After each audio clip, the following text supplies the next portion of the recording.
किसी का भी संग स्वीकार ना करे। ये बहुत खास बात साधना में है। अपना जीवन में प्रभु और गुरुदेव के सिवा कोई संगी नहीं होना चाहिए। ये देखो, अगर महापुरुषों के वचनों को स्वीकार न किया जाएगा तो फंसने में देर नहीं लगती, मिनट नहीं लगती फंसने में। मिनट कहने में देर लगती, फंसने में देर नहीं लगती। इस भोगों का राग, संपत्ति का राग, पद का राग, ये सब संग के अंतर्गत आता है। संग का मतलब किसी व्यक्ति से ही नहीं है, व्यक्ति, वस्तु, स्थान सबसे। ज्ञान का वर्णन कर लेना और स्थिति में रहना बहुत कठिन बात है, बहुत कठिन बात है, बहुत कठिन बात। पूज्यपाद सिवड़िया बाबा जी महाराज जब गंगा किनारे भ्रमण करते थे तो कानपुर के आगे एक स्थान पर योग वासिष्ठ का प्रवचन एक कर रहे थे। ऐसा आत्मज्ञान का वर्णन कर रहे थे, बाबा को पूरा लगा कि ये बोधवान पुरुष है। 3 दिन तक प्रवचन नीचे बैठ के सुना, फिर पीछे गए और एकांत में उनसे मिले और कहा, मैं केवल एक शब्द पूछना चाहता हूं, आपको आत्मबोध है? तो उनका, आप हमारे आश्रम गुरु हैं। सन्यासी गृहस्थ का आश्रम गुरु होता है, आपसे मिथ्या भाषण महापाप होगा, इसलिए प्रभु मैं वाक्पटु हूं, विद्वान हूं, शास्त्रों का सम्यक ज्ञान है, लेकिन तत्वबोध नहीं है। उनका बस मुझे इतना ही। बाबा ने अपने अनुभूति में, शास्त्र का ज्ञान होना एक अलग विषय है और तत्व बोध होना एक अलग विषय है। यहां परम अवधूत दत्तात्रेय भगवान कह रहे, यदि तुम्हें तत्व बोध प्राप्त करना, भगवत प्राप्ति करनी है, देखो, अगर आप सोचो कि मैं प्रेम मार्ग का हूं, मुझे तत्वबोध से क्या मतलब है, तो सर्वान वस्तुतया निरीक्ष, ये तत्वबोध ही ध्यान रखना। ये क्रूरा अपिपापिनो न च सताम संभाष्य दृश्यासे सर्वान वस्तुतया निरीक्ष। परम स्वाराध्य बुद्धिर्मम, सब में, पापी में, पुण्यात्मा में, सब में एक मेरे आराध्य देव, ये तत्वबोध ही है। बोले त्यक्त संगो, त्यक्त संगो। त्यक्त संगो का मतलब केवल बाहरी व्यक्ति नहीं है, वस्तु है, स्थान है, पद है, प्रतिष्ठा है, संपत्ति है, ये बाहरी है। केवल इतना ही नहीं, अंदर की वृत्ति है, अंदर की मान्यता है, अंदर का अहम है, अंदर के विचार हैं, उनसे भी असंग रहना है। त्यक्त संगो, वो जित संग दोषा, अंदर और बाहर से, तब वो परम पद का अधिकारी होता। समझ लीजिए बहुत ध्यान से, शायद ये समझ पाना कठिन है, क्योंकि बाहरी ही कुसंग नहीं त्याग पा रहे, फिर बाहरी संग की बात क्या, फिर अंतर के संग की बात क्या।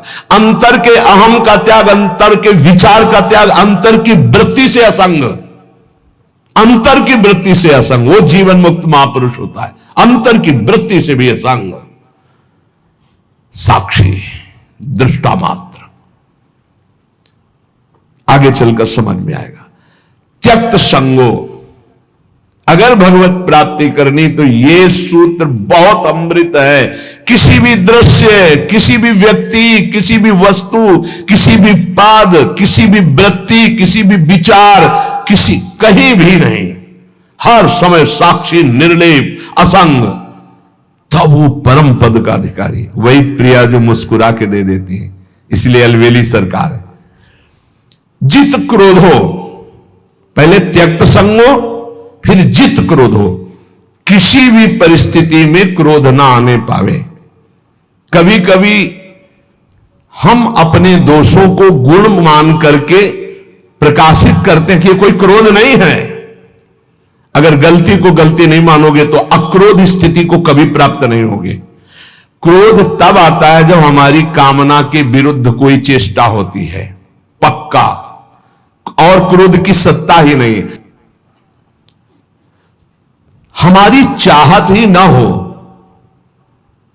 भगवान बोलो, अरे बोल दिए, भगवान कह रहे ऐसे चलो, ऐसे चलो, वो हम बता दिए, अब ना चलो, आपकी मर्जी। क्रोध नहीं आना चाहिए। भारी से भारी विपरीत परिस्थिति में भी क्रोध नहीं आना चाहिए। ये कब होगा? जब सामने हम प्रभु देखते हैं। हमें तभी क्रोध आता है जब हमारी चाहत के विपरीत क्रिया होती है और हमारे चिंतन के विपरीत चिंतन होता है।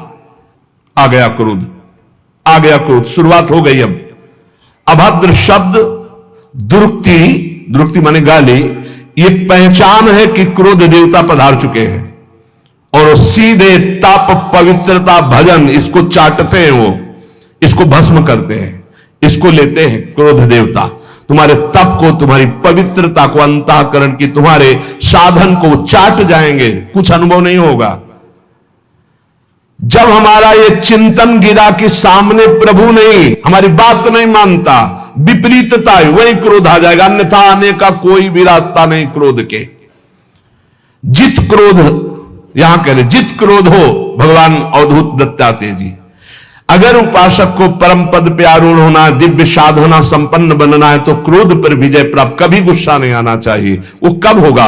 हम व्यक्ति देखते हैं तब गुस्सा आता है। हम भगवत भाव करेंगे तो जलेगा हृदय पर, हम गुस्सा नहीं कर पाएंगे। हम चाहत करते हैं तब गुस्सा आता है। अगर हम चाहत को भगवान की इच्छा में छोड़ देते हैं तो गुस्सा नहीं आएगा। जोई जोई प्यारो करे, सोई मोई भावे। लगवा हारो, थोड़ा आहार करें। बिहारी देव जी पीछे जब वाणी में आया था कि भूख से जो ज्यादा पेट भरता है उसका भजन तो हो ही नहीं सकता। पक्का यह अनुभव की बातें हैं। भूख से कम भोजन करने पर हमारी जो जीवनी शक्ति है कुछ पचाने में लगती है और कुछ से हम भजन कर लेते हैं। अगर भूखे हैं हम तो हमारा चिंतन बार बार खिंचता है भूख की तरफ। इसलिए लघवा हारो, थोड़ा आहार डाल लिया जाए। और यह अभ्यास से होता है। एक एक कवल केवल आप कम कर लीजिए तो बहुत थोड़े आहार में आपकी दिनचर्या बहुत स्फूर्ति वाली हो जाएगी। आप ये भ्रम छोड़ दें कि हम जितना अधिक आहार करेंगे उतने अधिक शक्तिशाली बनेंगे, ऐसा नहीं है। विचार आपके, संकल्प आपका, ये आपकी सामर्थ्य होती है। शुद्ध संकल्प, ये हम सांसारिक भाषा में बोल रहे हैं। शुद्ध संकल्प, शुद्ध विचार, पवित्रता, जितेंद्रियता, लघुआहार, आप महान बलशाली हो जाएंगे पक्का। देखो, संकल्प रहित होकर देखो, भगवद आश्रित होकर देखो, और अपार सामर्थ्य। शुद्ध संकल्प का कितना बड़ा चमत्कार है कि आप नहीं समझ पाएंगे, कि विश्वास ही नहीं कर पाएंगे। अगस्त जी ने संकल्प किया और ऐसे समुद्र को पी गए, पूरे समुद्र को। आप विश्वास नहीं कर पाएंगे कि समुद्र को पी गए अगस्त जी महाराज। महान तप निधि, संकल्प किया और पी गए समुद्र को। यह संकल्प की ताकत। भोजन से इस पांच भौतिक शरीर का पोषण होता है और धीरे धीरे हम शरीर से अपने को अलग करने के लिए साधना कर रहे हैं। तो लघवा हारो, थोड़ा आहार चाहिए। हमारा दिमाग क्या सिखाता है? बर्बाद काहे को करोगे? अब कितना रह गया? 2 लड्डू रह गए हैं, 1 कटोरी खीर है। वैसे तो नहीं है पर बर्बाद नहीं होना चाहिए। अन्न है, ये बर्बाद, श्वास बर्बाद हो जानी चाहिए। अरे दूसरा कोई खा लेगा, कोई और जीव पा लेगा। आप थोड़ा भजन के लिए जगह बनाए रखो। अगर आपने परुषा लिया है तो किसी और जीव को पवा देना। सब अपने गुरु भाई ही हैं, हम एक ही प्रभु के बच्चा हैं। पोशाकें अलग अलग हैं। अरे किसी के स्वान की पोशाक है, किसी के सूकर की पोशाक है, किसी की कृमि की, लेकिन हम हैं सब एक ही भाई, परमात्मा अंश हैं, हम सब एक ही हैं। अंश वही है, पोशाकें अलग अलग है, वो पालेंगे। हम भजन के लिए उतने पुरुष हुए, उतने पावे जिससे भजन। ये आप बैठा लीजिए, खाते खाते मर जाओगे लेकिन खाने की आदत नहीं खत्म होगी। इसको संयम में लाओ। पहला कहा त्यक्त संगो, दूसरा कहा जित क्रोधो, तीसरा कहा लघवा हारो। यदि भगवत प्राप्ति करनी है, दिव्यता लानी है, भजन का चमत्कार अंदर प्रकट करना है कि काम क्रोध लोभ मोह मद मत्सर ये सब भस्म हो रहे हैं, तो लघवा हारो। आहार पाने के बाद फिर ऐसे तुरंत बैठ सकते हो, ऐसा आहार पाइए। कि अगर आपको तुरंत बैठना पड़े तो आपको वजन न लगे कि पेट में वजन है। ये जितना आप चिकने पदार्थ, जितने आप स्वादिष्ट पदार्थ समझ रहे हैं, ये स्वाद नहीं है। वास्तविक स्वाद तो राधा नाम सुधा रसम रसी, तुम रोम रोम आपका जंकृत हो जाएगा जिस दिन राधा नाम। बोले हमें तो स्वाद नहीं मिलता, तो जिसका पित्त बढ़ जाता मिश्री कड़वी लगती है, अगर अनुपान से दवा रूप में वही लिया जाए तो जब पित्त नष्ट होगा तो मिश्री मीठी लगने लगे। तो राधा नाम सुधा अमृत है, ये अमृत रस है। आचार्यों ने, महापुरुषों ने, स्वयं हरि ने इसका पान किया है, वही आपको मिल रहा है। आपकी जबान खराब हो चुकी भोगों में, थोड़ा भोजन कीजिए, बड़ा पावर मिलता है। आप उपवास के दिन देखना भजन में बहुत मन लगेगा थोड़ा पाने पर। तो वैसे ही आप रोज उपवास कर सकते हो, एक रोटी पाओ, दो रोटी पाओ, थोड़ी दाल ले ली, थोड़ी सब्जी ले ली, जितने से ऐसे थोड़ा लगा बस। इतना दिमाग विचित्र है कि हर बार फंसाता है यही कि बर्बाद नहीं होना चाहिए, ये जाना चाहिए, अंदर जाना चाहिए। बस जहां यहां से गया तो बस फिर उसके पचाने में पूरा दिमाग लगा, भजन में तो लगा नहीं। इसलिए प्रार्थना है इस आसक्ति से बचो, भोजन की आसक्ति से। अच्छे पदार्थ जो सृष्टि में कहे जाते हैं उनको थोड़ा लीजिए, और जो रूखे सूखे कहे जाते हैं उनसे पेट भरिए और खूब भजन कीजिए। आगे कह रहे जितेंद्रिय, अपने आप जितेंद्रिय हो जाएंगे। शरीर एक रथ है, बुद्धि इस रथ को चलाने वाला सारथी है, बैठने वाला जीवात्मा है, मन लगाम है, इंद्रियां घोड़े हैं, विचरने की जगह विषय भोग है।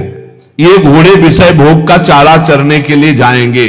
अगर मन रूपी लगाम को बुद्धि रूपी सारथी ने ठीक से खींचा नहीं तो ये खंडक में गिरा देंगे।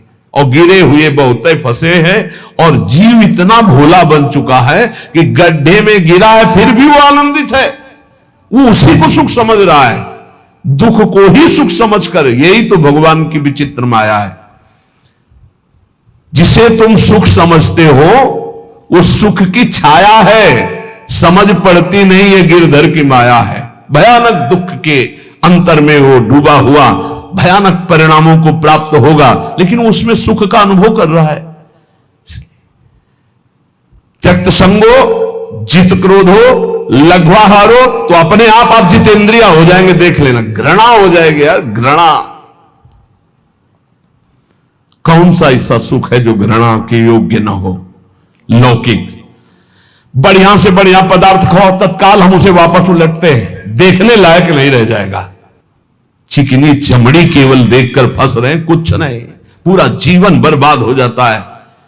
धर्म के लिए तो सेवन करने के लिए ठीक है, बकाया भगवत प्राप्ति के लिए जितेंद्रिय चलो, ठीक से चलो। पिधाय बुद्ध्या द्वाराणि मनो ध्याने निवेशयेत्, शून्य स्वेवावकाके गुहासुचो वनेसुचो, नित्य युक्ता सदा योगी ध्यानम सम्यक उपक्रमेत। श्री दत्तात्रेय जी महाराज कह रहे हैं, बुद्धि को परमात्म चिंतन से इतनी बलवान बनाओ कि अपनी इंद्रियों के द्वारों से घसीट कर उसे भगवान में स्थित करो। हर इंद्रिय द्वार बंद, अंतर्मुख इंद्रियों को करके परमात्म चिंतन में लग। शून्य स्वेवावकाशेषु, कहां हमारी स्थिति थी? विचार करके देखो। सब विषय जितने हैं वो हमको रौंद रहे थे, ना चरणों में प्रीति थी, ना उस कोटि की भजन की वृत्ति थी। ये तो सिर्फ आचार्य कृपा से। अब हे लाडली, आपकी शरण में आ गए। अब मेरी आयु, मेरी प्रत्येक श्वास केवल आपके स्मरण में व्यतीत हो।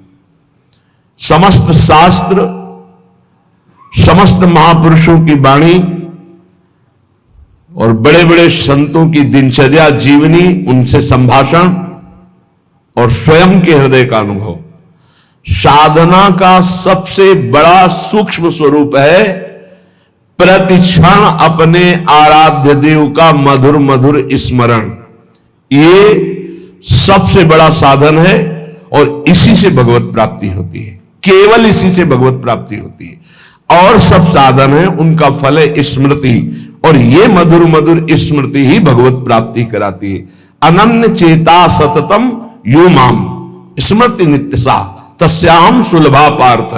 भगवान कह रहे मैं उसके लिए सुलभ हो जाता हूं जो नित्य निरंतर मेरे में आसक्त चित्त होकर मेरा स्मरण करता है। अनन्य चेता सततम यो माम स्मरति नित्यसा, इससे बड़ा कोई साधन नहीं है, और ये सबसे कठिन है। चाहे निराकार उपासक हो चाहे साकार उपासक हो, बिना स्मृति के वो अपने लक्ष्य की प्राप्ति नहीं कर सकता। ये हम बहुत से सब शास्त्रों का स्वाध्याय, संतों का समागम, ये योग की सबसे बड़ी वृत्ति है चित्त वृत्ति का निरोध करके परमात्मा स्वरूप में स्थित कर देना, जिसका स्वरूप भगवान श्री कृष्णचंद्र जी कह रहे हैं, तेषाम सतत युक्ता नाम भजताम प्रीति पूर्वकम ददामि बुद्धि योगम तम येन माम उपयांति ते। जो सतत मेरा भजन करते हैं मैं उन्हें बुद्धि योग प्रदान कर देता हूं। चित्त वृत्ति का संसार की तरफ ना जाकर परमात्मा में निरंतर स्थित रहना, आराध्य देव में स्थित रहना, यही सबसे बड़ा योग, यही सबसे बड़ी भक्ति, निरंतर स्मरण, और यही सबसे बड़ा ज्ञान कि सब कुछ विस्मरण अपने स्वरूप में स्थित। भक्ति योग, अष्टांग योग, ज्ञान योग, कर्म योग, किन्हीं न किन्हीं मार्ग में तो होगा ही कोई, लेकिन सबका सार है संसार का विस्मरण और परमात्मा का स्मरण। ये सब संप्रदाय, सब साधन, सबका सार, अगर ये नहीं तो कुछ नहीं मिला आपको। सब साधन कर यह फल सुंदर, प्रभु पद पंकज प्रीति निरंतर। समस्त साधनाओं का ये परम सुंदर फल है कि अपने प्रभु के नाम में, रूप में, लीला में निरंतर स्थिति बनी रहे, अंतर रहित स्थिति बनी रहे। देखो आप हर साधना का यही फल है। बहुत सुलझा हुआ बात समझना, सब कुछ हो रहा है, स्मृति नहीं है अंदर अखंड, खास बात नहीं, कुछ नहीं हो रहा, स्मृति चल रही है, सब कुछ हो गया। ये बात अच्छे से समझ लीजिएगा। जो स्मृति प्रधान है, स्मृतिवान है, वो विशेष कृपा पात्र है। प्रायः देहाभिमानी क्रियाओं पर, संख्या पर विशेष ध्यान देता है, स्मृति पर नहीं। कृपा पात्र स्मृति पर ध्यान देता है, क्रियाओं पर नहीं। क्रियाएं हो रही, स्मृति कहां है? देहाभिमानी क्रियाओं पर ध्यान, मैंने ये किया, मैं ये करूंगा, मैं ये कर सकता हूं, वो प्रगट क्रियाओं पर ध्यान देता है। जो कृपा पात्र होता है वो आंतरिक स्मृति पे, बाहर जो बन रहा है बहुत एकाग्रता पूर्वक बनेगा, क्योंकि वो एकाग्र है, स्मृतिवान है। स्मृतिवान ही ज्ञानी है, स्मृतिवान ही योगी है, स्मृतिवान ही वैरागी है, स्मृतिवान ही प्रेमी है, भक्त है। जो को स्मृति शून्य, कोई खास बात नहीं, कितनी भी बड़ी तपस्या हो, खास बात। ज्ञानी आत्मरति, भक्त इष्टरति, योगी स्वरूप में स्थित समाधिस्थ, उठते बैठते चलते फिरते। अगर यह समाधि नहीं प्राप्त है तो संप्रज्ञात समाधि, जो संकल्पित समाधि, उसका कोई महत्व तो नहीं। 8 घंटे समाधि, फिर बहिर्मुख बहिर्दशा में उठते बैठते चलते फिरते असंप्रज्ञात विचक्षणा समाधि, संकल्प रहित निरंतर परमात्म स्वरूप में स्थित, ये स्मृतिवान। हर उपासक स्मृति पर जोर दे, कोई इसमें मेहनत की बात नहीं है, इसमें महत्व की बात है। यदि आप देह का महत्व रखते हैं तो भोगों की स्मृति स्वाभाविक होती है। यदि आप प्रभु का महत्व रखते हैं भगवत स्मृति स्वाभाविक होने लगेगी। स्वाभाविक, जैसे हम विषयों की स्मृति करते नहीं, वो बसी हुई माला चल रहा है, स्मृति भोगों की हो रही, आरती पूजा क्रियाएं भागवतिक हो रही, स्मृति पदार्थों की भोगों की हो रही, नाना प्रकार का भोगाकर्षण का स्मरण हो रहा है, उसे स्मृति कहते हैं जो अंदर अंदर होती है। स्मृतिवान ही महान पुरुष हो सकता है, स्मृतिवान ही दिव्यता को प्राप्त होता है, इसलिए स्मृति को पकड़ो। श्रीपाद प्रबोधानंद जी महाराज, आप जिस वृंदावन में विराजमान है, प्रकत्यंतम तीर्थवा प्रविश वितते ब्रह्म महर्षि स्फुरत पश्यानैकांतिक कलित वैकुंठ भवनम तदद्युच्चान्युच्चान्यनुसर सुधा मन्यांत महोज्वले वृंदारण्ये भ्रम यदि किमप्यत्र मिलति। महाउज्ज्वल परम धाम वृंदावन जिनको मिल गया, अब क्या मिलना बाकी रह जाएगा। बहुत बड़ी ये प्रेम सिद्ध भूमि है, यहां वास मात्र करने से भगवत प्राप्ति है। संपूर्ण प्रकृति स्थूल सूक्ष्म कारण इसका जो उल्लंघन कर जाते हैं वो ब्रह्म ज्योति में प्रवेश करते हैं। त्रिगुणात्मिका माया पर जो विजय प्राप्त करते हैं वो ब्रह्म तेज में लीन होते हैं। उससे भी परे जो एकांतिक भगवत प्रीति संपन्न है उनका वैकुंठ में प्रवेश होता है।